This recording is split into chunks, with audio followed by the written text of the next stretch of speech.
Hello and welcome to 5-Minute Math. Today we are looking at the 6th grade concept of summarizing categorical data. This is standard 6.12D in the great state of Texas, and we are using item number 33 off the Redesign Practice Online STAAR test.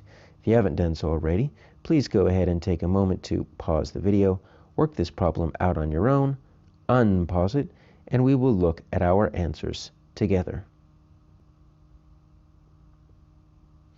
So we've got a pretty long problem here. Look at how much scrolling we have to do here.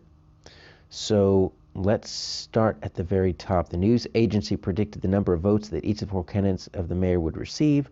So we've got Adams, Carter, Mendoza, and Reza, and we've got our numbers here. So we're looking to convert this into a percentage bar graph. And I can tell you right now that a percentage bar graph is not going to be either C or D. Simply because when we're looking at a percentage bar graph, which is something new we learn about for the very first time in 6th grade, we've been dealing with bar graphs for a long time, but not percentage bar graphs. C and D don't work because it needs to go all the way up to 100%. So really, we're down to A and B. Now, how do we figure out how to convert each of these into percents? Well, let's do this. We're going to hit our graph draw feature, increase the transparency, and hit that draw button. First, we need a total. So I'm going to put this over here. I'm going to just use my little squares here to actually make it a little bit easier for me to add them up. So I've got 10,000 and I've got 7,000. I'm not going to add my commas yet because I don't want to accidentally think those are ones. So let's figure out how much we actually have, okay? So I've got 13, that's 20. Okay, I've got 40,000 total. So what I'm going to do, just for simplicity's sake, I've got 8,000, 15,000, 10,000, 7,000. Everything is in the thousands. So I'm just going to drop the thousands. I'm just going to say this is 8 out of 40. Technically, it's 8,000 out of 40,000, but if they're both in the thousands and they don't have any digits in the ones, tens, or hundreds, for simplicity's sake, let's just drop those. So this is going to be 15 out of 40, 10,000 out of 40,000, and then 7,000 out of 40,000. Okay, so what we need to do here is we need to turn each of these into percents.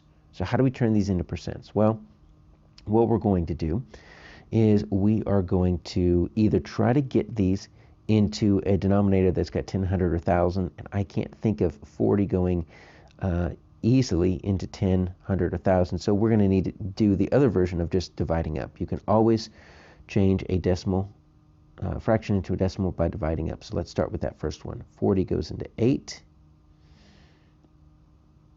0 times.